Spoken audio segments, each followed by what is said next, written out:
لی صدری ویسر لی امری واحلل عقدۃ من لسانی یفقہوا قولی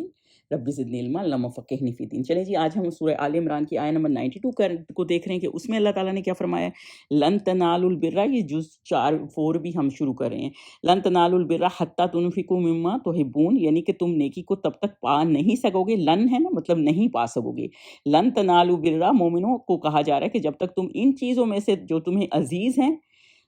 حتی تنفقوا مما تحبون، جن سے تم محبت کرتے ہو، اللہ کی راہ میں نہیں دو گے۔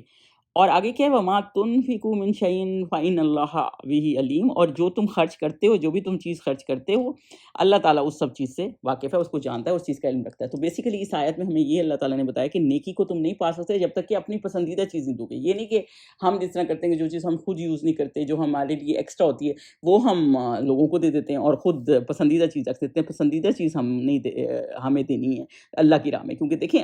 جب ہمارے بچے ہوتے ہیں اور کوئی چیز ہمیں پسند ہوتی ہے تو ہم ان کو کون سی چیز دیتے ہیں، انہیں پسند ہوتی ہے، بھلے وہ چیز ہمیں پسند بھی ہوتی ہے تو ہم کہتے ہیں لے لو تم، کیونکہ ہمیں ہمارا ہوتا ہے کہ نہیں بچے ہیں ہمارے تو استعمال کریں۔ تو جب آپ ان کے لیے کرتے ہیں، آپ جب اللہ کے لیے دے رہے ہیں، سوچیں اللہ سے محبت کا تقاضا بچوں سے زیادہ ہونا چاہیے، تو پھر آپ جو چیز آپ کو پسند ہے نا وہ اللہ کی راہ میں دیں۔ تو ایمان والے تو اللہ سے محبت میں شدید ہوتے ہیں نا، تو وہ نیکی کرتے ہیں تو اللہ سے زیادہ محبت کرتے ہیں۔ کوئی بھی چیز آپ دیکھ لیں،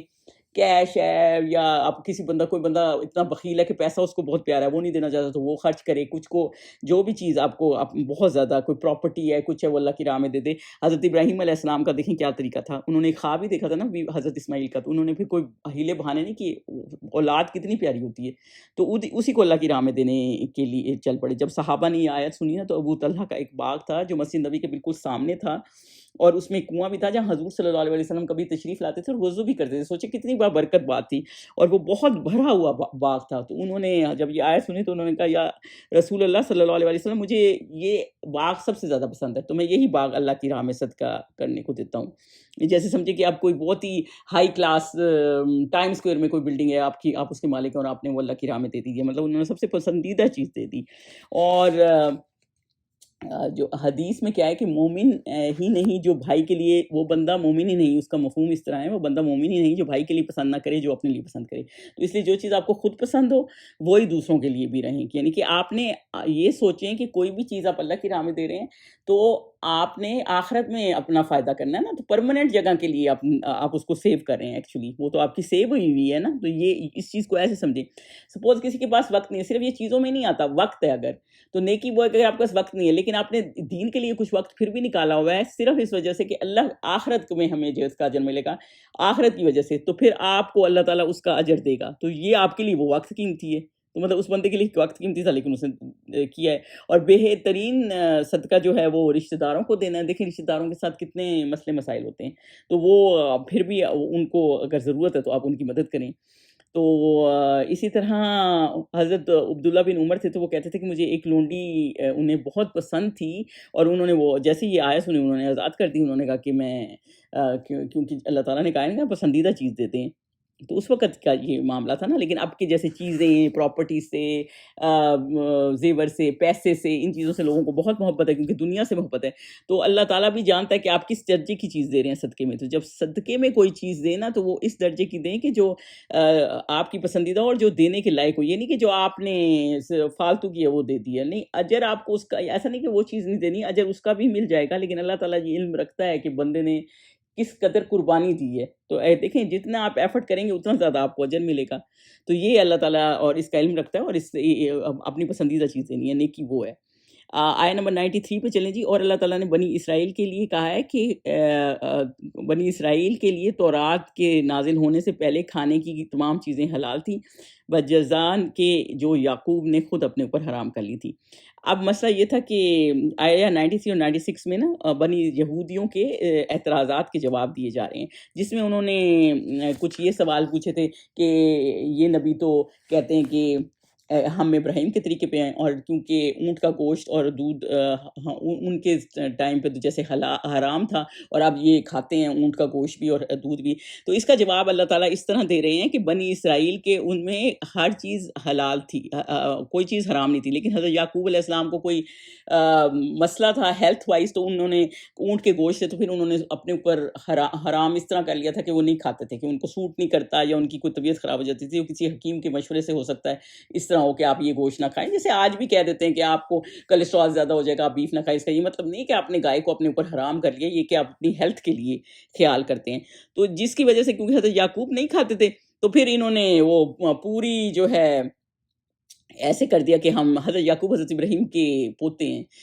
تو انہی کی نسل میں سے, تو پھر انہوں نے اس کو اپنے اوپر حرام ہی کر لیا. تو بیسیکلی اللہ تعالیٰ نے یہ کہا ہے کہ تورات میں کہیں یہ منع نہیں کیا اللہ تعالیٰ نے, یعنی جو اللہ تعالیٰ نے ان کے لیے احکامات تو تورات میں بھیجے تھے نا حضرت موسیٰ کے اس میں, تو اس میں کہیں منع نہیں کیا ہوا کہ آپ جیسے ہمیں منع ہے خنزیر کا گوشت اور یہ چیزیں حلال حرام کا ہمیں جیسے اللہ تعالیٰ نے بتایا ہے, لیکن تورات میں کہیں یہ نہیں لکھا ہوا تھا کہ یہ نہیں ہے. تو یہ جو یہ کہہ رہے ہیں نا کہ ان میں یہ چیزیں حرام تھی, تو کچھ حرام نہیں تھا, وہ سب حلال ہی تھا, لیکن وہ حضرت یعقوب نے کسی وجہ سے اسرائیل جو یہاں کہا گیا ہے نا, حرم اسرائیل, اسرائیل حضرت یعقوب کو کہتے ہیں کیونکہ ان سے آگے ہی حضرت اسرائیل یہ بنی اسرائیل کی قوم چلی ہے نا, جیسے یہود کی ساری, کیونکہ وہ حضرت یوسف کے ساتھ بھائی جی تھے 12, وہ جو سارے ایجپٹ آ گئے تھے انہیں سے ہی آگے یہ قوم چلی, اسرائیل. اور حضرت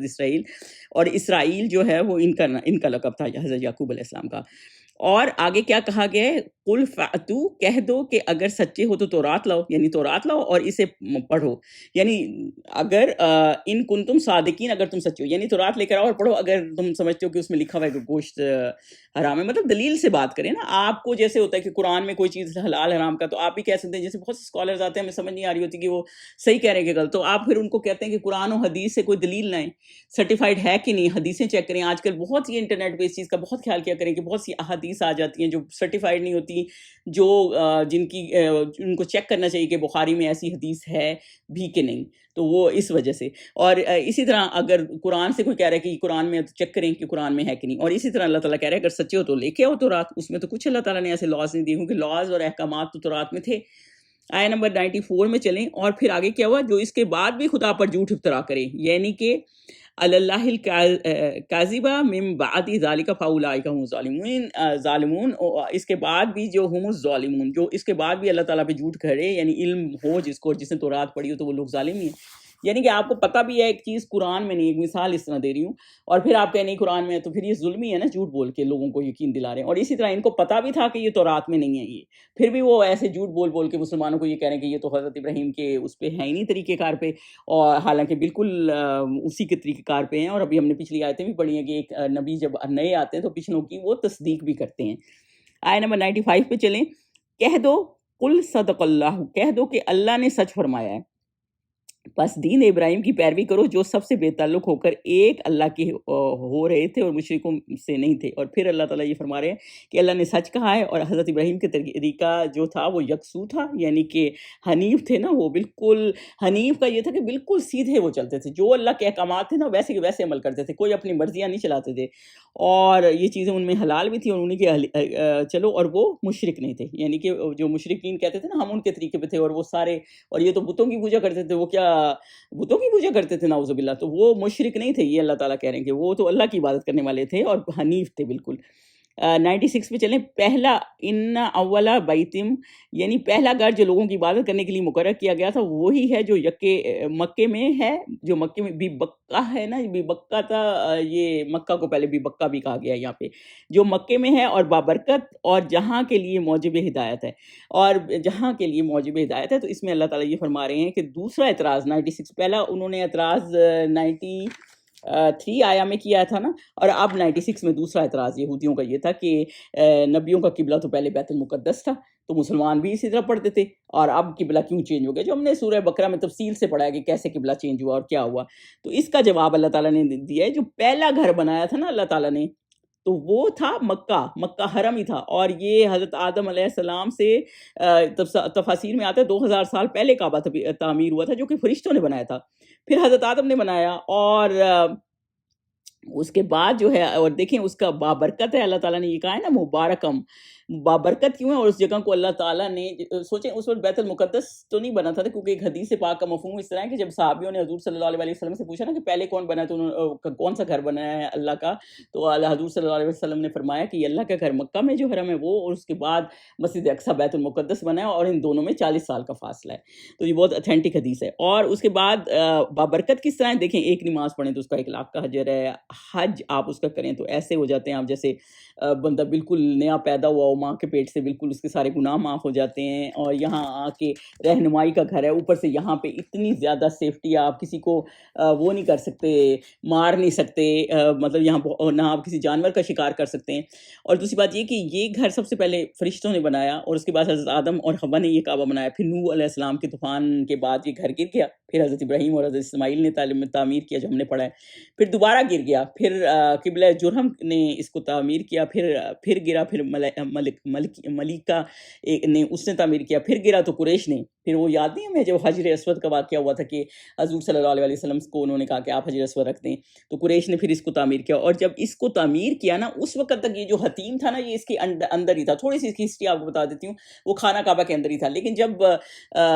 قریش نے اس وقت تک وہی حضرت ابراہیم کا اور جو حضرت آدم نے جس طرح بنایا تھا سارا یہ ایک ہی تھا، لیکن جب قریش نے تعمیر کیا، مٹیریل کم بنے گا، تو انہیں بھی حلال حرام کا تھا، انہیں تھا کہ ہم جو باقی کاموں کے جوؤں کے پیسوں سے یا اس طرح کے پیسوں سے ہم خانہ کعبہ پہ نہیں لگاتے، کیونکہ ان کو بھی وہاں عبادت کی جگہ بنائی ہوئی تھی نا، بھلے وہ بت رکھتے تھے وہاں، تو انہوں نے پھر یہ تھوڑا سا حصہ باہر چھوڑ دیا تھا، اور اس وقت کعبہ کے 2 دروازے تھے، تو انہوں نے سوچا کہ ہم ایک دروازہ رکھتے ہیں، کیونکہ ہمیں سیکورٹی کی خاطر بھی پتہ چلے گا، اور تھوڑا سا زمین سے اوپر بھی کر دیا کہ ہر آدمی اس کے اندر نہ جا سکے۔ تو حضرت حضور صلی اللہ علیہ وسلم سے یہ حدیث بی بی عائشہ سے مروی ہے کہ انہوں نے ایک دفعہ بی بی عائشہ سے کہا تھا کہ میرا دل کرتا ہے کہ اس کو دوبارہ حضرت ابراہیم نے جس طرح اس کو بنایا تھا نا، یعنی ساری حتیم بھی اندر سب ویسے بنا دوں، لیکن کیونکہ کئی نئے مسلمان ہیں تو وہ کنفیوز نہ ہو جائیں کہ بھئی یہ کبھی کعبہ چینج کرتے ہیں، بھئی کچھ تو دین سے وہ نہ ہو جائیں، تو حضور صلی اللہ علیہ وسلم نے اس کو ویسے ہی رہنے دیا تھا، ان کے دل میں یہ بات تھی، اور پھر وہ فوت ہو گئے تھے اس کے کچھ عرصے بعد بھی۔ تو لیکن حضور صلی اللہ علیہ وسلم کے وفات کے بعد عبداللہ بن زبیر کو نا یہاں کی حکومت ملی تھی، یعنی یہ خلفائے سارے چاروں خلفائے راشدین کے بعد کی بات ہے۔ جب عبداللہ بن زبیر کو یہ حکومت ملی اس طرف کی، تو اس وقت انہوں نے خانہ کعبہ کو گرا کر حضرت ابراہیم کے طرز پر بنا دیا، کیونکہ انہوں نے یہ بات سنی ہوئی تھی۔ پھر ان کی حکومت تھوڑا عرصہ رہی، کیونکہ پھر حجاج بن یوسف آیا تو ان کے پیچھے پڑ گیا، اس نے ان کو شہید کر دیا اور مکہ پر قبضہ کر لیا، تو اس نے سوچا کہ کیوں کعبہ بھی، کیونکہ حضرت عبداللہ بن زبیر نے پرانے ابراہیمی طریقے پہ بنا دیا تو ان کی واہ نہ ہو، تو اور اس نے سوچا کہ میں، اور قریش کو یہ کہنے لگ گیا کہ یہ تو حضور صلی اللہ علیہ وسلم کے ٹائم پہ ایسے نہیں تھا، تو اس نے یہ سارا جو ہے اس کو دوبارہ ویسے بنا دیا جیسے حتیم باہر تھی، اور پھر جیسے بنا ہوا تھا حضور صلی اللہ علیہ وسلم کے ٹائم پہ۔ اس کے بعد وہ بھی ظاہر ہے کتنا عرصہ رہا ہوگا، وہ مر گیا، تو پھر امام مالک تھے ایک دفعہ اس علاقے کے بہت بڑے مطلب عالم تھے اس وقت جو بھی سردار تھے، انہوں نے سوچا کہ ہم اب اس کو گرا کے پھر ویسے کر دیتے ہیں، حجاج بن یوسف تو مر گیا ہے، تو لیکن انہوں نے جب فتویٰ لیا امام مالک سے، تو انہوں نے کہا اس کو بار بار نہ کرائیں، جس کی حکومت آتی ہے وہ کہتا ہے میں اس کو چینج کر دوں گا، اس کو گرا دیتا ہے، پھر وہ آ جاتا ہے، تو پھر یہ نا ایک وہ بن جاتا ہے، مسئلہ بن جاتا ہے، کوئی اس کو ایکسیپٹ کرے گا کوئی نہیں، تو انہوں نے سوچا کہ اب جو بن گیا نا اس کو ایسے ہی رہنے دیں۔ تو اور یہی بات ہے، اور دوسری بات یہ کہ انا اول بیت، اور سب سے پہلی مسجد بھی، اور ہمیں حدیث سے بھی پتہ چلتا ہے کہ پہلی مسجد صحابیوں نے حضور صلی اللہ علیہ وسلم سے پوچھی تھی، تو وہ بیت المقدس ہی ہے، سوری اللہ کا گھر ہے، اور اس کے بعد ان کے 40 سال کے بعد جو بنی ہے وہ بیت المقدس بنا ہے، اور یہ مبارک بھی ہے، اور ہدایت، اور جہاں کے لیے موجب ہدایت، یعنی ہدایت ہے، آپ کا ایمان بڑھتا ہے یہاں جا کے، اور یہ کہ آپ لوگ عبادت کرتے ہیں، اللہ تعالیٰ کے قریب ہوتے ہیں، تو یہ ہدایت کا بھی ایک سلسلہ ہے اس میں۔ 97 پہ چلیں جی، اور اللہ تعالیٰ نے کیا بنایا، اس میں کھلی ہوئی نشانیاں ہیں، جن میں سے ایک ابراہیم کے کھڑے ہونے کی جگہ ہے، جو شخص اس مبارک گھر میں داخل ہو اس نے امن پا لیا، یہ اللہ تعالیٰ نے آگے اس میں بتایا کہ کیسے اس میں ہے، اور لوگوں پر اللہ کا حق یعنی فرض ہے کہ جو اس گھر تک جانے کی مقدور رکھے، یعنی استطاع رکھے، یہ ہے نا استطاع الیہ سبیلا، یہاں تک ابھی پڑھا ہے، رکھے وہ استطاعت رکھے وہ اس کا حج کرے، ٹھیک ہے، تو ابھی یہاں تک کرتے ہیں۔ تو اس میں جو حرم جو ہے، اس میں اللہ کی اتنی نشانیاں ہیں، اور سب سے بڑی دیکھیں نشانی زمزم، ابھی تک کتنا لوگ پانی وہاں بھی پی رہے ہوتے ہیں، گھر بھی بھر بھر کے لے جا رہے عرصے سے، لیکن کبھی ختم نہیں ہوتا، اور ابھی تو سائنس نے کہیں ایسا بھی ہے کہ اس کی ڈسکوری کی ہے کہ 40 دن تک پی کر بندہ اگر کچھ کھائے پیے نہ صرف زمزم ہی پیتا رہے، تو یہ نان مسلمس کی ڈسکوری میں آپ کو بتا رہی ہوں، تو وہ جو ہے زندہ رہ سکتا ہے، مطلب اتنے اس میں نیوٹریشیس ہے یہ وہ حجر اسود بھی ہے، رکن یمینی بھی ہے، اور اس کے بارے میں بھی لوگوں نے یہ ریسرچ کیا کہ یہ پتھر دنیا میں کہیں نہیں پائے جاتے، یہ جس طرح کے پتھر ہیں نا یہ دنیا میں نہیں پائے جاتے۔ اور دوسری بات یہ ہے کہ اس میں برکتیں ہیں، یعنی کہ ہر طرح کا دیکھیں سبزی، ڈیزرٹ کی جگہ پھل سبزی ہوتی نہیں ہے لیکن پھر بھی ہر طرح کا پھل ہوتا ہے، اتنے حاجی آتے ہیں لیکن چیزیں جو ہیں وہاں پہ کبھی کم نہیں ہوتی، ہر چیز وافر مقدار میں ہے۔ اور اللہ تعالیٰ نے اس میں یہ بہت رکھی ہے۔ اور مینا عرفات وہاں جاتے ہیں، آپ دعا کرتے ہیں، اور مینا کی بات یہ ایسی جتنے بندے بھی آتے ہیں نا وہ ایکسپینڈ بھی کر جاتی، مطلب وہ پتہ بھی نہیں چلتا اور اتنے بندے اس میں سما جاتے ہیں۔ اور اس میں جو نشانی خاص اللہ تعالیٰ نے اس کی علیحدہ ذکر کیا نا، وہ مقام ابراہیم کا کیا، کیونکہ مقام اس کو بنانے والے حضرت ابراہیم تھے، اور وہ کیونکہ اللہ تعالیٰ نے پہلے کہا کہ حنیف تھے، اور دیکھیں ہزاروں سال گزر گئے، ان کے پیر، آپ جو بھی مکہ گئے ہیں ان کو پتہ ہوگا ان کے پیروں کے نشان وہاں پہ سیو ہیں، ایسے لگتا ہے جیسے پتھر کے اندر گڑ گئے، نہ وہ ختم ہوئے، نہ وہ گم ہوئے ہیں کہیں، وہیں کے وہیں ان کی نشانی ہے۔ اور اس کو اللہ تعالیٰ نے مصلی کی جگہ بنا دی، جیسے آپ طواف کرتے ہیں اور پھر وہ آپ وہاں 2 نفل بھی پڑھتے ہیں، تو اللہ تعالیٰ نے ان کو اتنی زیادہ عزت بھی دی ہے۔ جو اللہ تعالیٰ کی طرف جاتا ہے نا تو اللہ تعالیٰ ان کو بہت عزت دیتا ہے۔ اس کے آگے اللہ تعالیٰ نے کیا کہا ہے، کانا آمینہ، مطلب جو اس میں داخل ہو جاتا ہے وہ محفوظ ہوتا ہے، نہ کوئی قتل کر سکتا ہے، نہ حرم سے جب کوئی قاتل بھی گھسا ہے نا، اس زمانے میں، جاہلیت کے زمانے میں بھی وہ بھی چاہتے تھے کہ اس کو باہر نکالیں، کھانا پینا نہ دیں، کسی طرح باہر نکالیں تو پھر اس کو ماریں گے، ورنہ اندر وہ اس کو کچھ بھی نہیں کہتے تھے۔ عبداللہ بن عمر فرماتے تھے کہ اگر حضرت عمر شہید ہوئے تھے نا کہ قاتل کو میں حرم میں دیکھ لوں گا تو میں اس کو کچھ نہیں کہوں گا، اگر وہ حرم کے اندر ہوگا تو مطلب اتنا زیادہ وہ کرتے تھے۔ ایون جانور آ جائے اس کو خود نہیں کہتے، درخت نہیں کاٹ سکتے، شکار نہیں کر سکتے، حرمت، مطلب بہت حرمت والی جگہ ہے۔ اور یہ وہ گھر ہے جہاں کا حج لوگوں کے ذمہ ہے، اور اللہ کا حق ہے کہ آپ اس کا حج کریں اگر استطاعت رکھتے ہیں۔ دیکھیں اگر استطاعت رکھتے ہیں، استطاعت میں کیا چیز آتی ہے، مطلب مال ہونا چاہیے آپ کے پاس، یہ نہیں کہ بس آپ کو بس ٹکٹ ہے اور آگے وہاں کھانے پینے کو نہیں ہے، مطلب سارا پراپر مال ہونا چاہیے، صحت بھی ہونی چاہیے، ایسا نہیں کہ آپ ڈیپینڈنٹ ہو جائیں، بیمار ہو جائیں، اور باقی جو پروسیس ہے ویزے وغیرہ کے اور سارے لیگل بھی جو معاملے ہیں، استطاعت پوری ہونی چاہیے۔ اور جس بندے کے پاس یہ چیزیں ہیں وہ جائے، اور جس کے پاس نہیں ہے اس کی آپ فکر نہ کریں، جس کی استطاعت نہیں ہے اس پہ فرض ہی نہیں ہے تو اس سے پوچھا ہی نہیں جائے گا اس بارے میں، لیکن جس کی استطاعت ہے اور وہ نہیں گیا نا تو پھر اس کے لیے بہت ہے۔ کئی لوگ کہتے ہیں گرمی ہے ہم نہیں جاتے، رش ہے ہم نہیں جاتے، تو یہ آپ نہیں کر سکتے۔ یہ حج مبرور نیکیوں سے بھرا ہوا حج ہوتا ہے، اور یہ ہر صورت میں اللہ تعالیٰ کا حق ہے۔ سوچیں اللہ تعالیٰ کا انسان پہ حق ہے یہ کرے۔ اور حدیث پاک کیا ہے کہ اس میں بہت سی حدیثیں ہیں، چند آپ کے سامنے رکھ دیتی ہوں کہ ایک حدیث پاک کا مفہوم یہ بھی ہے کہ حج اور عمرہ فقر و گناہ، حج و عمرہ کرنے سے فقر اور گناہ یعنی غریبی اور گناہ مٹ جاتے ہیں، جیسے سمجھیں کہ بھٹی میں آگ کا، جیسے آگ سے وہ چیز ختم ہو جاتی ہے نا بھٹی میں ڈالیں تو۔ اور ایک اور حدیث کا مفہوم ہے کہ حج گناہ کو دھوتا ہے جیسے پانی میل کو دھوتا ہے، یہ اس کا مفہوم ہے۔ اور جو حج کے لیے روانہ ہوا اور اونٹ پہ یعنی جو بھی سواری کے، اس سواری کے بھی ایک ایک قدم پہ نیکی کا ثواب ہے۔ سوچیں آپ اتنی دور سے جاتے ہیں، کتنے ہزاروں مائل ہے، کتنا ثواب ملتا ہے، اور مغفرت ہو جاتی ہے، اور استغفار کرنے سے حج میں مغفرت ہو جاتی ہے سب کی۔ اور طواف جو ہیں اس میں ایک ایک چیز کا اتنا ثواب ہے، ایون طواف میں جیسے، اور نفل میں جیسے آپ کرتے ہیں، نواف کرتے ہیں، صحیح کرتے ہیں، غلام آزاد کرنے کا، اور بہت سے ایک ایک چیز کا حضور صلی اللہ علیہ وسلم حدیث میں، بہت لمبی حدیث ہے تو اس میں بتایا کہ ہر ایک چیز کا اللہ تعالیٰ حساب دیتا ہے۔ اور قربانی کا جانور کا ہم جانتے ہی ہیں کہ وہ اتنا زیادہ ثواب ہو جائے گا جیسے کہ آپ وہ پولیس رات میں ہیلپ کرے گا، جتنے آپ اچھی قربانی کرتے ہیں، اس لیے لوگ قربانی کے لیے اچھا جانور ڈھونڈتے ہیں کہ وہ پولیس رات میں ہیلپ کرے گا کراس کرنے میں۔ اور تو جس کے پاس استطاعت ہوئی، حدیث پاک کا مفہوم ہے وہ حج ضرور کرے، اور حج اور استطاعت، اور اگر حج نہ کرے تو اس پر افسوس نہیں، خواہ وہ یہودی ہو کے مرے یا نصرانی ہو کے، مطلب وہ اتنا زیادہ ہے، جب اللہ تعالیٰ نے فرض کیا نا تو فرض تو آپ نے کرنا ہی ہے، اور اس کے لیے ضروری ہے کہ آپ صحت مند ہو اور خوشحال ہوں تو حج کے لیے جائیں۔ اور عورت جو ہے اس کے لیے محرم کے ساتھ جانا بہت ضروری ہے۔ اور حج پہ اگر آپ کوئی چیز خرچ کرتے ہیں نا اللہ کی راہ میں تو آپ کو سمجھیں 700 ٹائم زیادہ ثواب ہے اس کا جو آپ عام زندگی میں خرچ کرتے ہیں، تو اتنی زیادہ اس کے لیے نیکی کا ثواب ہے۔ آگے اللہ تعالیٰ نے کیا فرمایا ہے، اور جو اس حکم کی تعمیل نہ کرے گا تو اللہ بھی اہل عالم ہے اور بے نیاز ہے، یعنی اللہ غنی، اگر نہیں کرنا تو نہ جائے، اپنے لیے ہی کر رہے ہیں، اس نے آپ پہ فرض کیا ہے، آپ کو استطاعت بھی دیا، آپ پھر بھی نہیں جا رہے تو اپنے لیے نقصان کریں۔ سوچیں اتنی نیکیاں آپ ہی خود ہی گنوا رہے ہیں، اوپر سے فرض بھی، اس سے جو فرائض نہیں کریں گے ان کا تو پوچھا جائے گا آپ سے۔ آگے 98 میں چلیں کہ قل یا اہل الکتابی، کہو کہ اہل کتاب تم اللہ کی آیتوں سے کیوں کفر کرتے ہو اور اللہ تمہارے سب اعمال سے باخبر ہے۔ یعنی اہل کتاب کو کہا جا رہا ہے کہ تم اللہ کی کتاب کا کیوں انکار کرتے ہو، یعنی قرآن کا۔ اللہ کی کتاب کون سی؟ قرآن کا۔ اللہ دیکھ رہا ہے سب، تمہارے اعمال کو دیکھ رہا ہے اللہ، اللہ سب دیکھ رہا ہے کہ تم جان بوجھ کے جانتے ہوئے تمہیں پتہ بھی ہے کہ تمہاری کتاب میں رکھا ہوا ہے، لکھا ہوا ہے حضور صلی اللہ علیہ وسلم کے بارے میں، اور تم اس بات سے انکار کرتے ہو، اور اللہ کو تمہارے اعمال کی خوب خبر ہے کہ کیوں تم جان بوجھ کے یہ کر رہے ہو، کہ تمہاری اپنی ایگو ہارٹ نہ ہو جائے۔ 99 پہ چلیں، کہو کہ اہل کتاب تم مومنوں کو اللہ کے رستے سے کیوں روکتے ہو، اور باوجود یہ کہ تم اس سے واقف ہو اس میں کجی نکالتے ہو، اور اللہ تمہارے کاموں سے بے خبر نہیں۔ تو اس میں اللہ تعالیٰ اہل کتاب میں دونوں آ جاتے ہیں، یہود و نصارہ، جو ایمان لایا اس کو اللہ کے رستے سے روکتے ہیں، نہ خود کرنا ہے نہ دوسرے کو کرنا ہے۔ ہوتا ہے نا، آپ نے بھی نماز نہیں پڑھی تو دوسرا بھی بیٹھا ہے ساتھ، اس کو بھی نہیں پڑھنے دی، تو مطلب، اور یا ان اہل کتاب کا معاملہ کیا ہے کہ ان کو دلوں میں ڈاؤٹ ڈال دیے، جو ان کے ساتھ تبھی کہا گیا نا کہ زیادہ ان سے فرینڈ شپس نہ بنائیں کلوز، اسی وجہ سے کہ پھر آپ کو ڈاؤٹس نہ کر دیں۔ اور اچھے بھلے مطلب اہل علم لوگ ان کو کہا جاتا تھا کہ پڑھے لکھے ہیں، اور تو بھی اس بات کو مانتے نہیں تھے، تو یہ بہت سے لوگوں کو اس چیز کا بھی ڈاؤٹ تھا کہ ان کو یہ تو کتاب والے ہیں اور یہی نہیں کتاب مان رہے، تو کیوں، کیا معاملہ ہے؟ تو لوگوں میں نا ڈاؤٹ پیدا ہو جاتے، اور وہ تلاش کرتے تھے کوئی نہ کوئی کجیاں، یہ جو کہا گیا نا کہ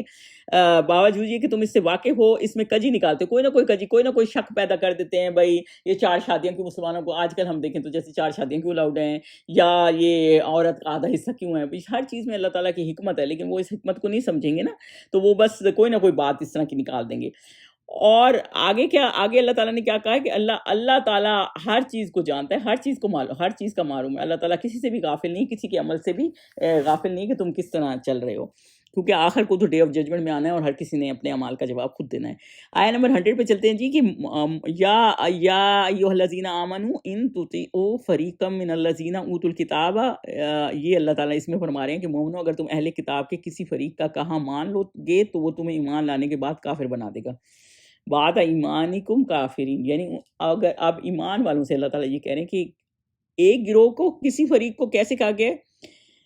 فریقا من الذین، یعنی کہ ایک گروہ ان کے علماء کا نہیں، وہ عام لوگوں کے تو ان کو پتہ کچھ نہیں ہے نا کہ کتابوں میں کیا، وہ جو ان سے اسکالر سے سنتے ہیں اس پہ آگے چل پڑتے ہیں، خود کتاب کے اندر کیا ہے، میں ایک ٹک ٹاک میں ویڈیو دیکھ رہی تھی، وہ ان سے پوچھ رہے تھے کہ بائبل کا یا اس کا کوئی ایک ورس آپ ریسائٹ کر دیں، تو وہ کر ہی نہیں سکتے۔ ہم تو الحمدللہ نہ بھی کوئی حافظ ہو تو نماز تو ہر کوئی پڑھتا ہے، اور اس میں قرآن آپ سورہ فاتحہ تو پڑھتے ہی ہیں، تو مطلب ایسا نہیں کہ کسی کو ایک ورس بھی نہ آتا ہو، تو ان کا تو عام لوگوں کا یہ عالم ہے، تو وہ تمہیں ان کا ایم کیا ہے کہ وہ تمہیں ایمان سے پھیر دیں۔ تو یہ اس لیے بھی کہ ان سارے مدینہ تھے نا، تو جب وہ اوس و خزرج سے، تو وہ نا بہت کلوز تھے یہودیوں سے، تو ان کے کافی دوست بھی تھے، تو اللہ تعالیٰ یہ بتا رہے ہیں کہ آپ ان کو اتنا کلوز نہ رکھیں کہ ان کا تھوڑا فاصلہ رکھیں، کہ یہ نہ ہو کہ وہ تمہیں تمہارے دین سے ہٹا دیں، کیونکہ ان کو بہت یہ یہودیوں کو یہ بات بہت چبھتی تھی کہ یہ مسلمان ہو گئے ہیں اور ہم رہ گئے ہیں، اور پھر اور یہ کیسے اس طرف چل پڑے ہیں نا، اور ہم کیسے پیچھے رہ گئے ہیں، اور وہ یہ نہیں کہ حق کو مان کے وہ بھی ساتھ مل جاتے، تو کوئی جو ان کے نیک لوگ تھے وہ تو مل گئے تھے، لیکن جو نہیں ملے تھے نا، تو وہ چاہتے تھے کہ اس طرح ان کو بھی اس طرح کریں کہ نہیں، اس میں کچھ ایسا وہ نہیں ہے۔ تو آج بھی دیکھ لیں تو لوگ کرسمس ٹریز رکھ رہے ہوتے ہیں ان کی طرح کہ ان کی تہوار منا رہے ہوتے ہیں، جو کر رہے ہوتے ہیں، جو کہ اسلام میں بالکل بھی جائز نہیں ہے، اور اسی وجہ سے ان میں مکس ہونے کی کوشش کرنے کے لیے، تو وہ کبھی بھی آپ کو مکس نہیں کریں گے، تو اگر آپ انہی کی طرح ہو جائیں گے تو پھر اپنی چیزیں آپ کی رہ جاتی ہیں جو آپ نے خود اسلام کی ہیں، تو جو اسلام کی چیزیں نا ان پر رہیں، بہت زیادہ ان کے کلچر میں یا ان کے ریلیجیس ایکٹیویٹیز میں مکس ہونا اچھا طریقہ نہیں ہے۔ تو اللہ تعالیٰ یہ کہہ رہے ہیں کہ اگر ان کے اس میں چلو گے نا تو تمہارا ایمان جیسے خراب ہو جائے گا۔ آگے چلیں، آگے 101 میں ہے کہ وہ ایمان لانے کے بعد ہی کافر بنا دیں، یعنی تمہارا ایمان خراب کر دیں۔ آیا نمبر 101 پہ کیا ہے جی، تم کیوں کفر کرو گے جب کہ تم کو خدا اللہ کی آیتیں پڑھ پڑھ کے سنائی جاتی ہیں، تو تم کیسے کفر کرو گے، اپنا ایمان وہ کرو گے جب کہ تمہیں اچھی طرح پڑھتا ہے، تمہیں پڑھ پڑھ کے سنائی جاتی ہے۔ کون پڑھ پڑھ کے سنا رہا تھا؟ تتلا علیکم، حضور صلی اللہ علیہ وسلم ان کو سمجھا رہے تھے۔ سوچیں، حضور صلی اللہ علیہ وسلم پہ وحی آ رہی تھی اور وہ ان کو ٹرین کر رہے تھے، تو تم کیسے مطلب ایک حق کا تم مان چکے ہو، پھر کیسے انکار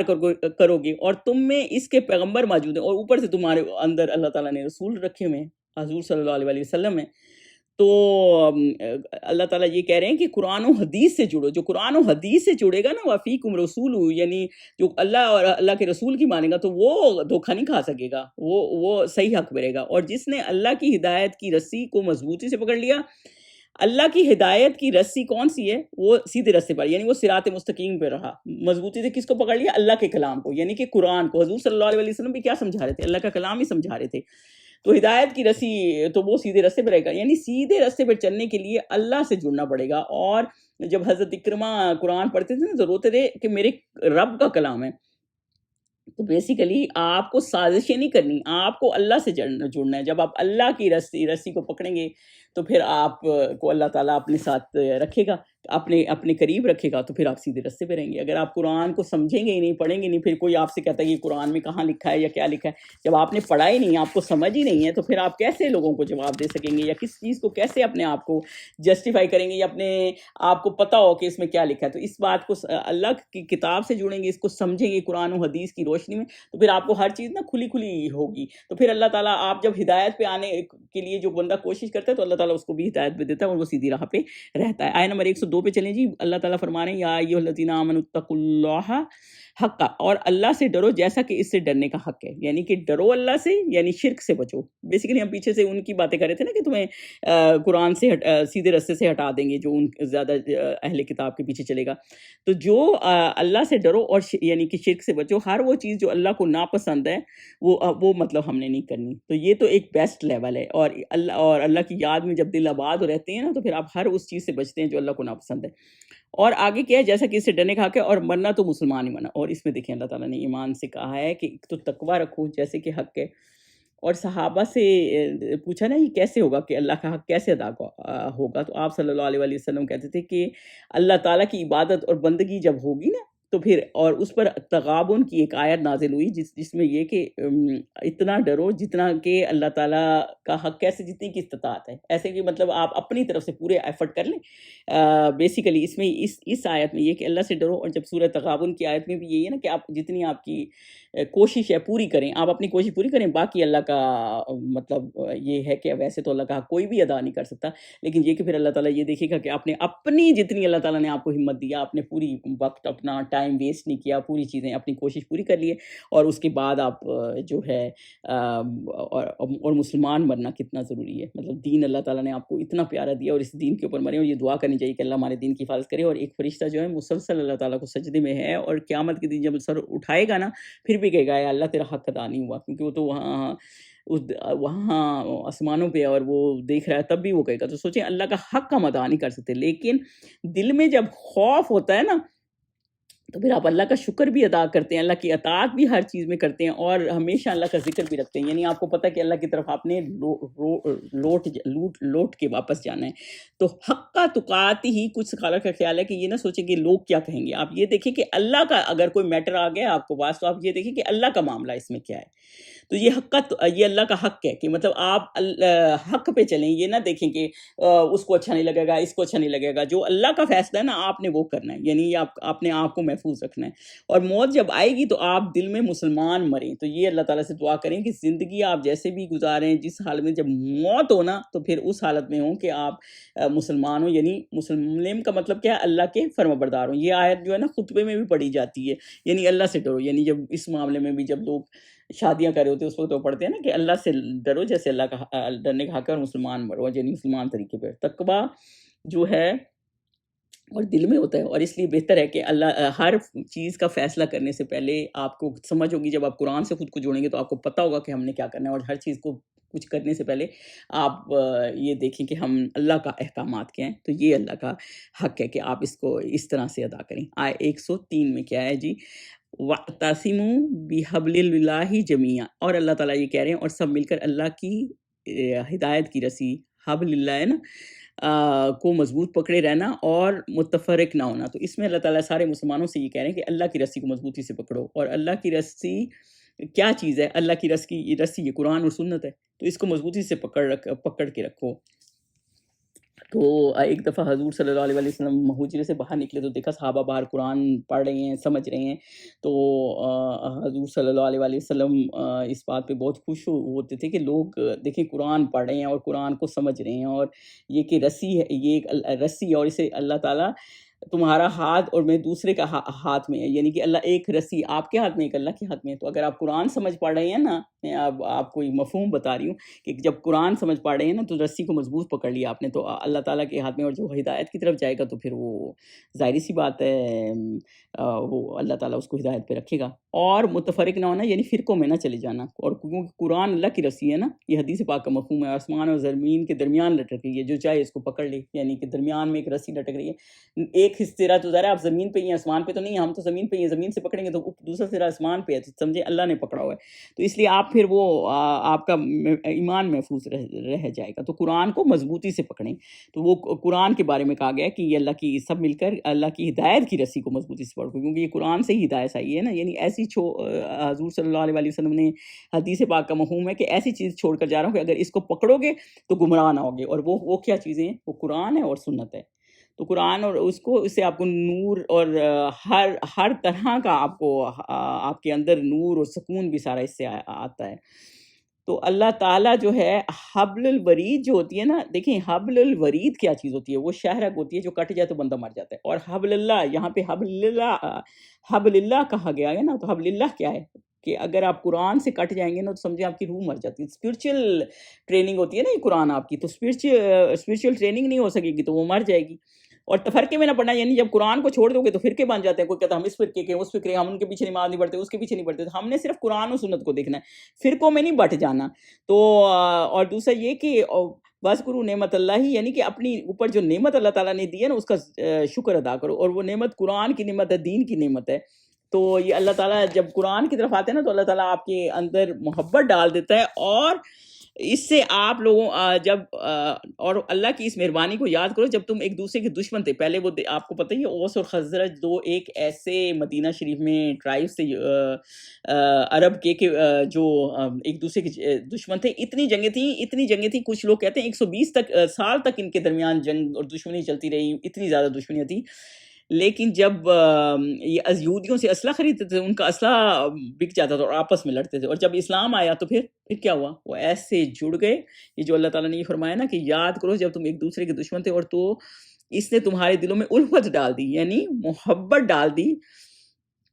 تمہارے دلوں میں۔ کس نے؟ قرآن نے۔ دین جب آیا تو وہ آپس میں جڑ گئے، آپس میں ایک دوسرے کے ساتھ مل گئے، اور آگے کیا اللہ تعالیٰ نے فرمایا ہے؟ اور تم اس کی مہربانی سے بھائی بھائی ہو گئے، اخوانن نا وکنتم علی شفا، تو وہ اس میں تم ایک دوسرے سے محبت ڈال دی کہ دونوں ایک دوسرے کے بھائی ہو گئے، اس طرح بھائی بھائی ہو گئے۔ آپ سوچیں مہاجروں کی کس طرح مدد کی ہے انصار نے، مطلب وہ تو لٹے پھٹے آئے تھے مکہ سے، ان کی بھی ایک ایک ہر چیز بانٹ دی، اور آپس میں بھی بالکل بھائی بھائی ہو گئے، اور تم آگ کے گھڑے کے کنارے تک پہنچ چکے تھے تو اللہ نے تم کو اس سے بچا لیا، یعنی تم آگ کے کنارے پر تھے، اللہ نے بچا لیا، خطرے میں تھے اور آپس میں لڑ کے ایک دوسرے کو مار رہے تھے، اور اللہ تعالیٰ نے تمہیں بچایا ہے، اور دین دے کے اللہ تعالیٰ نے تمہیں بچایا ہے۔ تو اللہ نے تم کو اس سے بچا لیا، اور اس طرح اللہ تم کو اپنی آیتیں کھول کھول کر سناتا ہے تاکہ تم ہدایت پالو، یعنی کہ تم تو آگ کے کنارے پر تھے اور اللہ نے بچا لیا۔ اس طرح آیتیں بیان کرتا ہے اللہ تعالیٰ۔ اوس اور خزرج ایسے دشمن تھے، ایک دوسرے کے بھائی ہو گئے۔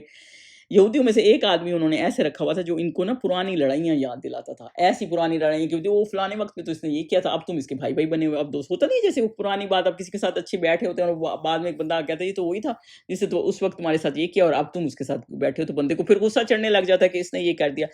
اتنا انہوں نے ایک بندہ اس میں چھوڑا ہوا تھا، تو ان کے درمیان لڑائی ہو جائے کہ محبت کیسے ہو گئی دین کی وجہ سے، کہ انہوں نے ایک دوسرے کی تلواریں کھینچ لیں اور پھر کہا کہ میدان میں آؤ لڑیں گے۔ آپ صلی اللہ علیہ وسلم کو پتہ چلا تو حضور صلی اللہ علیہ وسلم تشریف لائے، دونوں کو ٹھنڈا کیا اور یہ آیت پڑھی، اور پھر وہ اتنے شرمندہ ہوئے اور ایک دوسرے کے اللہ تعالیٰ نے تم لوگوں میں دشمنی ختم کی اور دین کی وجہ سے بھائی بھائی بنایا، اور تم لوگ پھر دشمنیوں پہ آ گئے ہو۔ تو یہ جاہلیت کے کام کر رہے تھے نا، تو انہوں نے یہ آیت پڑھی، تو اس کے بعد انہوں نے آپس میں لڑنا ختم کر دیا، اور پھر وہ جو ہے اکٹھے ہو گئے اس بات سے۔ تو اسلام جو ہے نا آپ کو ہر امیر غریب سب کو اکٹھا کرتا ہے۔ آپ نماز میں ہی دیکھ لیں، ساری جماعت میں ہر طرح کا بندہ، گورا کالا امیر غریب سب کھڑا ہوتا ہے، ہمارے یہ اونچا نیچے کچھ بھی نہیں ہے، اکٹھے ایک ہی لائن میں کھڑے ہوتے ہیں، ایک ہی صف میں کھڑے ہوتے ہیں۔ تو اسلام سب کو اکٹھا کرتا ہے۔ تو یہی والا مسئلہ ہے کہ اللہ تعالیٰ نے ان کے دل میں محبت ڈالی، کیوں؟ کیونکہ وہ دین کی رسی کو مضبوطی سے پکڑے ہوئے تھے۔ تو یہ اللہ تعالیٰ نے بتایا کہ جو دشمنیاں آپس میں ہوتی ہیں نا، وہ بھی اللہ کے لیے، جب آپ کوئی کام کر رہے ہوتے ہیں نا، کوئی آپ سے اللہ کے لیے آگے بھی بڑھ جاتا ہے تو آپ اس سے محبت رکھتے ہیں، تو اللہ کے لیے محبت کرنے کا بھی بہت ثواب ہے۔ تو یہ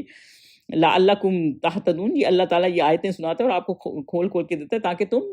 ہدایت پاؤ، تاکہ تم یہ بات سمجھو کہ اللہ کے لیے کام کرنے انسان دنیا میں آیا، آپس میں لڑنے جھگڑنے نہیں آیا۔ آیت نمبر 104 پہ جاتے ہیں، اور تم میں سے ایک جماعت ایسی ہونی چاہیے جو لوگوں کو نیکی کی طرف بلائے اور اچھے کام کرنے کا حکم دے. یعنی کہ ایک گروہ ایسا ہونا چاہیے جو نیکی کی طرف بلائے. بہترین، کیونکہ حدیث پاک کیا کا مفہوم کیا ہے کہ بہترین وہ ہے جو قرآن سیکھے اور سکھائے. تو یہ مشن کچھ لوگوں کا کرنا چاہیے، قرآن کو آگے کریں تاکہ وہ جوڑیں لوگوں کو. کچھ لوگوں کو یہ نہیں کہ آپ کو قرآن، بہت بڑے بڑے عالم گزرے، انہوں نے اپنی پوری حضرت امام بخاری ہیں، امام مالک، امام ابو حنیفہ، کیا انہوں نے پوری زندگیاں لگائی ہیں. وجہ کیا ہے کہ لوگوں کو قرآن سے جوڑیں. تو یہ مطلب ہے ہر دور میں ایسے لوگ ہونے چاہیے کہ جو قرآن سکھائیں، جہاں آپ جا کے قرآن سیکھیں اور نیکی کی طرف بلائیں اور اچھے کام کرنے کا حکم دیں اور برے کاموں سے منع کریں. یہی لوگ ہیں جو نجات پانے والے ہیں. اولئک هم المفلحون، یہی ہیں جو نجات پانے والے ہیں اور وہ کریں گے جو لوگوں کو بھی قرآن سکھائیں گے. یہ نہیں کہ آپ نے خود سیکھ کے خود ہی بیٹھ گئے، لوگوں کو بھی کرانا بتانا ضروری ہے کہ وہ اس میں عمل کریں اور اچھے کام نیکی کے کریں اور برائی سے روکیں. یہ نہیں کہ آپ کے سامنے برائی چل رہی ہوتی ہے، لوگ کہتے ہیں ہم کیوں کہیں. نہیں، آپ نے یہ نہیں کرنا، آپ نے بتانا ہے ان کو کہ ہم نے یہ نہیں کرنا اور یہ کیسے غلط ہے، قرآن و حدیث کی روشنی میں دلیل کے ساتھ. اور تبھی آپ دے سکیں گے جب آپ اللہ کی رسی کو مضبوطی سے پکڑیں گے، یعنی قرآن سے جڑے ہوئے ہوں گے، جب آپ کو قرآن کا پتہ ہوگا. ایسے تو آپ ریفرنس ہی نہیں کوئی دے سکتے، تو کوئی آپ کی بات کا اثر ہی نہیں لے گا. 105 پہ چلیں، اور ان لوگوں کی طرح نہ ہونا جو متفرق ہو گئے. یعنی ان کی طرح نہ ہونا جنہوں نے فرقے بنا دیے. یہ لوگ اہل کتاب والے ہیں، یعنی اہل کتاب نے اس وقت 72 کے قریب گروہ بنا دیے تھے، لیکن حضور صلی اللہ علیہ وسلم کی حدیث کا مفہوم آپ کو یاد ہی ہوگا کہ میری امت میں 73 فرقے ہوں گے، اور سارے اس خوش فہمی میں ہیں کہ ہم ٹھیک ہیں، لیکن ایک فرقہ ہوگا جو بالکل صحیح قرآن و حدیث پہ چل رہا ہوگا. اس لیے ہم نے فرقوں میں نہیں جانا. ہم نے جو ہے کس پہ جانا ہے؟ ہم نے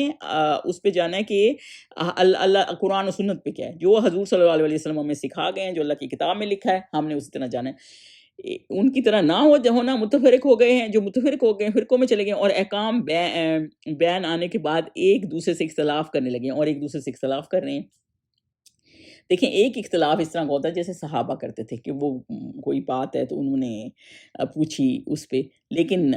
اس طرح لڑنا کہ تمہارا دین ہی ٹھیک نہیں ہے اور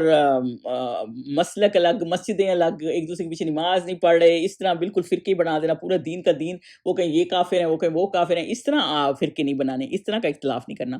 یہ وہ لوگ ہیں جن کے قیامت کے دن بڑا عذاب ہوگا. یہ عذاب والی بات ہے کہ آپ ان کو ڈیوائیڈ کریں. جب اللہ تعالیٰ نے ایک قرآن بھیجا ہے، ایک نبی بھیجے ہیں آپ کو سمجھانے کے لیے، اور قرآن و حدیث کی روشنی میں جو صحیح ہے اس طرح کریں. کچھ عالم اس طرح تفاسیر بھی بیان کرتے ہیں جو قرآن و سنت کے مطابق نہیں ہوتی. آپ ہر اس تفاسیر کو اتھینٹک سمجھیں اور اس کے پاس جائیں جو قرآن اور حدیث کے ریفرنس سے آپ کو سمجھاتا ہے. کوئی ڈیوائیڈ نہیں کرتا آپ کو کہ جی حنفی فقہ میں یہ ہے، اس فقہ میں یہ ہے. دیکھیں، حضور صلی اللہ علیہ وسلم سے اوپر کوئی بھی بندہ اللہ تعالیٰ نے نہیں بھیجا. ہمیں سمجھانے کے لیے اللہ تعالیٰ نے نبی بھیجے ہیں خاص طور پہ، تو ہمیں ان کو فالو کرنا. اور صحابیوں میں یہ اس طرح کے اختلافات نہیں تھے فرقوں والے، کیونکہ وہ نبی والے نبی کے ہی پیچھے چلتے تھے، حضور صلی اللہ علیہ وسلم کے پیچھے چلتے تھے. تو ان کا عقیدہ اپنا ایک ہی رکھتے تھے، اس پہ اختلاف نہیں رکھتے. تو اللہ تعالیٰ نے کہا ہے کہ جو اس طرح اختلافات میں پڑے رہیں گے، ڈاؤٹس میں پڑے رہیں گے اور فرقے بنا لیں گے علیحدہ اور قرآن و سنت سے ہٹ کے ہوں گے، تو وہ عذاب میں ہی ہوں گے. آیت نمبر 106 میں چلتے ہیں. جس دن بہت سے منہ سفید ہوں گے اور بہت سے منہ سیاہ ہوں گے. اب یہ کس دن کی بات ہو رہی ہے؟ یہ آخرت کے دن کی بات ہو رہی ہے. کچھ دن منہ چہرے روشن ہوں گے اور کچھ سیاہ ہوں گے. دیکھیں، چہرہ ایسی چیز ہوتی ہے جو آپ اندر سے آپ کے اعمال اچھے ہوں گے نا تو آپ کے چہرے پہ آ جاتی ہے بات. تو خوش ہوں گے آپ، وہ لوگ خوش ہوں گے، ان کے چہرے سفید ہوں گے. جن کے اعمال خراب ہوں گے ان کے چہرے بھی خراب ہوں گے، کالے ہوں گے. تو جن کے لوگوں کے منہ سیاہ ہوں گے ان سے اللہ فرمائے گا کیا تم ایمان لا کر کافر ہو گئے تھے؟ اب اس کفر کے بدلے عذاب کے مزے چکھو. تو جن کے چہرے سیاہ ہوں گے نا تو اللہ تعالیٰ ان سے کہے گا کفر کیا، گروہ بنا گئے، ہدایت آئی اور فرقوں میں بٹ گئے، اپنی مرضیاں کرنے لگے، جیسے اہل الکتاب والوں نے کیا کہ دین سچا تھا ماں لیکن مانتے ہی نہیں تھے اور ہٹ گئے. اور پھر وہ جیسے وہ ہم نے پیچھے یہ قصہ بھی ڈسکس کیا تھا کہ وہ جب ایک پادری کو بلایا گیا ان کے زنا کے معاملے میں ڈسکس کرنا تھا، تو ڈیسیژن کرنا تھا، تو حضور صلی اللہ علیہ وسلم نے کہا تھا تم اپنی کتاب کے حساب سے کر لو. تو اس نے جس میں رجم کی سزا تھی اس کے اوپر ہاتھ رکھ دیا، وہ نہیں پڑھا تھا اور آگے سے پڑھ لیا، اور بعد میں پتہ چلا تھا کہ ان کی تورات میں بھی یہی سزا لکھی ہوئی. تو مطلب وہ سارا کچھ آ بھی گیا اور پھر تم کافر ہو گئے، یعنی پھر بھی تم نے کفر کیا، تو اب عذاب کا مزہ چکھو. یعنی تمہیں سچ کا پتہ بھی تھا اور تم نے نہیں مانا، تو پھر اب عذاب کا پتہ دیکھو. ہمیں اگر کوئی آیت آ جاتی ہے اور ہمیں پتہ ہو کہ یہ قرآن میں یہ احکامات ہے، پھر ہمیں اس کا ماننا ہمارے اوپر فرض ہے کہ جو اللہ تعالیٰ کے احکامات کے مطابق ہے. اور جن لوگوں نے منہ سفید ہوں گے، اب اللہ تعالیٰ وہ بتا رہے ہیں جنہوں نے اللہ کے احکامات کے مطابق زندگی گزاری، وہ اللہ کی رحمت کے باغوں میں ہوں گے اور وہ ہمیشہ اس میں رہیں گے۔ وہ اللہ کا ذکر کیا، اللہ کی رحمت میں ہوں گے، یعنی کہ ان کے دل جو ہے نا رحمت سے مراد جنت ہے، یعنی کہ وہ جنت میں ہوں گے۔ تو یہ وہ لوگ ہوں گے جو اللہ کے احکامات کے مطابق چلے۔ آیت نمبر 108 پہ چلتے ہیں۔ اور اللہ کی آیتیں ہیں جو ہم تم کو صحت کے ساتھ پڑھ کر تلکا آیات اللہ نتلوہا علیک بالحق، حق کے ساتھ جو اللہ کی آیتیں ہیں حق سے پڑھ رہے ہیں، حق کے ساتھ پڑھ کے سناتے ہیں، پڑھ کے سناتے ہیں۔ اور اللہ وَمَا اللَّهُ يُرِيدُ ظُلْمًا لِلْعَالَمِينَ، اور اللہ اہل عالم پر ظلم نہیں کرنا چاہتا، یعنی اللہ کسی پر ظلم نہیں کرتا۔ اللہ تعالیٰ جو ہے وہ ہر طرح سے اپنی جانوں پر ہم نے خود ظلم کیا ہوا ہے، قرآن اور حدیث کو چھوڑ کے۔ اللہ تعالیٰ ظلم نہیں کرتا، جس کی جتنی نیکی ہوگی، جتنا جس نے کیا ہوگا اتنا اس کو اجر ملے گا۔ اور اللہ تعالیٰ اس لیے کھل کے حق کو بیان کرتے ہیں تاکہ ہم اس حق پر عمل کریں۔ اور اللہ تعالیٰ کیا ہے؟ اللہ تعالیٰ وہ ہے وَلِلَّهِ مَا فِي السَّمَاوَاتِ وَمَا فِي الْأَرْضِ، اللہ تعالیٰ وہ ہے، سب اللہ کا، یہ جو آسمان اور زمین پہ سب معاملات اللہ کے ہی ہیں۔ وَإِلَى اللَّهِ تُرْجَعُ الْأُمُورُ، یعنی ہر کسی نے رجوع اللہ ہی کی طرف کرنا ہے، سب کاموں میں، مطلب ہر کسی نے واپس جو ہے نا وہ اللہ ہی فیصلہ کرے گا۔ ہر کسی کے پاس لمیٹڈ ٹائم ہے، آپ ہر کسی نے واپس اللہ تعالیٰ کے پاس ہی جانا ہے۔ تو یہ ہے آیت نمبر 109 تک، تو پھر ہم انشاءاللہ آگے کریں گے۔ سبحانک اللہم و بحمدک، اشہد ان لا الہ الا انت، استغفرک و اتوب الیک۔